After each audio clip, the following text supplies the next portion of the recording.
ఇవాళ కర్నూలులో మా మొదటి పర్యటన జరుగుతుంది. మొదటి పర్యటనలో భాగంగా ఒక సామాజిక కార్యక్రమం, దాని తర్వాత నగర ప్రముఖులు వాళ్ళ దగ్గర జరిగే చర్చ, ఆ చర్చ ద్వారా మాకు కొన్ని విషయాలు జ్ఞానం, అలాగే మాకు ముందుకు వెళ్ళడానికి మార్గం వాళ్ళు ఇవ్వాలి అని చెప్పి కర్నూలు ప్రజలను కలవడానికి ఏది కరెక్ట్ పాయింట్ అని చెప్పి మా నాయకులను అడిగితే సుధాకర్ తందూరి ఛాయ్ అని చెప్పాడు.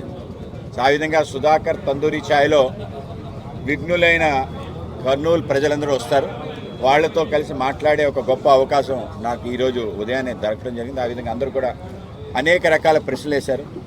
అయితే మార్గదర్శనం అయితే చేయలేదు, మార్గదర్శనం కూడా చేయాలని కోరుకుంటాను. ఆ విధంగా ఏ విధంగా ముందుకెళ్ళాలి, మా పార్టీ బలోపేతం అవడంతో పాటు మనవి అనుకునే అనేక అంశాలు అందరికీ చేరే విధంగా, సో ఆ విధంగా ఈ యొక్క ఏదైతే నా పర్యటన ఉందో పర్యటనలో ప్రత్యేకతగా కొన్ని పనులు చేయాలంటున్నాం.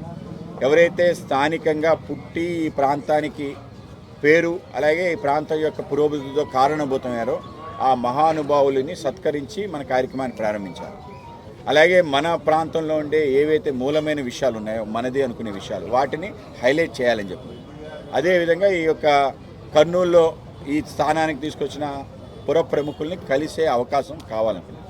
ఆ విధంగా మొదటిది పార్టీ పని అయినా అతి ముఖ్యమైన పని మీ అందరినీ కలవటం కనుక ఆ విధంగా కలిసే ఒక కార్యక్రమం ఛాయ్ పే చర్చ. మా ప్రియతమ ప్రధాని నరేంద్ర మోడీ గారు ఒక ఛాయ్ అంగడి నుంచి ఆయన యొక్క జీవితాన్ని ప్రారంభించి ఛాయ్ అనుకుని ట్రైన్లో అమ్ముకుంటూ ఈరోజు అసాధారణంగా దేశ ప్రధానిగా మారటం ఏదైతుందో మనందరికీ ఆనందం.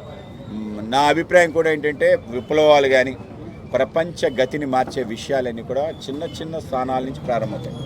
ప్రపంచ యుద్ధాలన్నీ కూడా చిన్న చిన్న చోట్ల జరిగిన తగు యొక్క కారణంగా అది మారింది. మన ప్రాంతంలో పల్నాటి యుద్ధం ఎందుకు వచ్చింది? 2 కోడి పందాల మధ్యలో జరిగిన చిన్న గొడవ అంత పెద్దదైంది. రెండో ప్రపంచ యుద్ధం కూడా ఏదైతే ఒక డచ్ని ఒక రాజుని, యువరాజుని చంపేయటం కారణంగా ఆ 2 దేశాల మీద తగ్గు అది ప్రపంచ, ఆ విధంగా చిన్న చిన్న కారణాల్లో.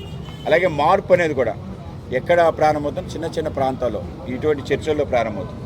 అది అలా పెద్ద ఉద్యమాలు కూడా అవుతాయి. సో ఆ విధంగా ఈ ప్రాంతంలో కూడా, ఆంధ్ర ప్రాంతంలో ముఖ్యంగా రాయలసీమ ప్రాంతంలో మా కమల జెండా ఎగరే ప్రయత్నం చేసే క్రమంలో మీ అందరినీ కలిసి అనేక విషయాలు తెలుసుకోవడానికి అవకాశం కలిగింది. అందరికీ ధన్యవాదాలు.